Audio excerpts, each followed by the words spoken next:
Bonjour Monsieur Medler, en quoi consiste ce métier?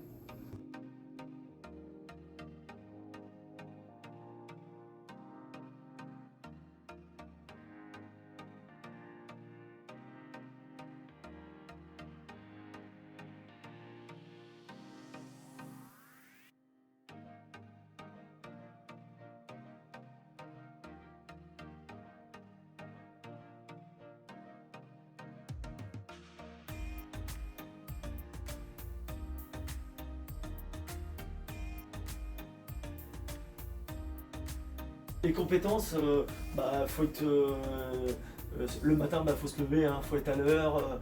Après, faut être souriant, faut accueillir les clients, faut être minutieux parce qu'il faut toujours être propre. Il faut toujours que ce soit bien fait, bien ficelé, bien présenté. Il faut être curieux. Il faut être heureux de vivre.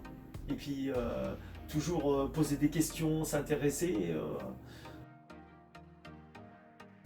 Quels sont les EPI, les équipements professionnels du métier boucher? Alors les EPI, il va y avoir les chaussures de sécurité, les gants de protection, les tabliers de protection.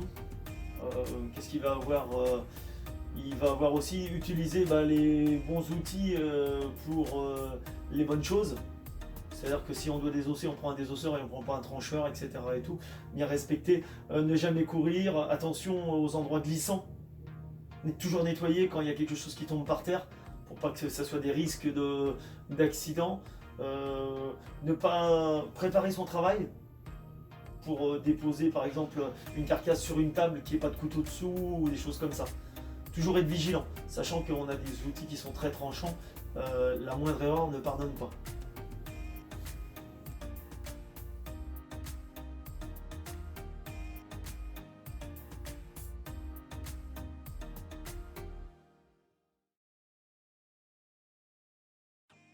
Monsieur Medler, quels sont les avantages et les inconvénients du métier?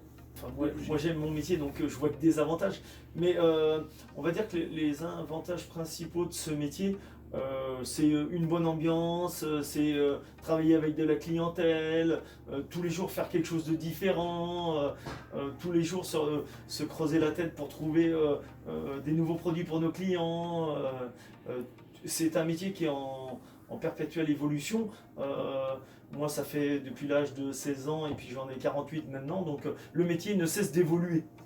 Donc on évolue avec le métier, donc tout change d'une année sur l'autre, ça évolue, les goûts changent, les demandes des clients changent, donc on a toujours une recherche à faire et le métier est jamais pareil.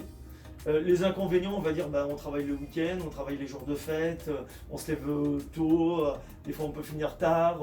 Bon, après, quand ça se passe bien et puis qu'on a une bonne ambiance et tout, tout ça c'est secondaire, ça passe après. Hein. On peut faire tout un tas de choses, c'est innovant. On a des professionnels autour de nous qui aussi sont à la pointe de l'innovation.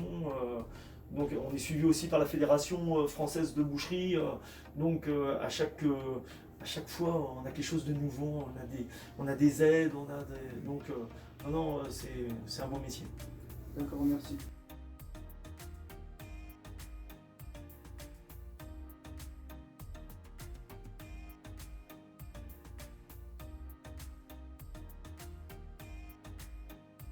Une fois que tu es ouvrier, suivant ta professionnalisation, suivant tes responsabilités, si tu es ouvrier débutant, ouvrier qualifié, il y a des grilles. Et aussi, après, si tu encadres, si tu fais de l'encadrement, si tu es chef de rayon, si tu es chef de rayon qualifié, après tu peux être chef de secteur, Alors on va dire que quand on part de la base, avec un CAP, on peut très bien finir directeur d'entreprise. Il n'y a pas de limite. Ce qu'on n'a pas su apprendre ou ce qu'on n'a pas compris à l'école, on rentre dans l'école du monde professionnel et là on continue d'apprendre. Mais il ne faut pas croire qu'on rentre en CAP et qu'on arrête d'apprendre. Justement, on commence à apprendre mais d'une manière différente.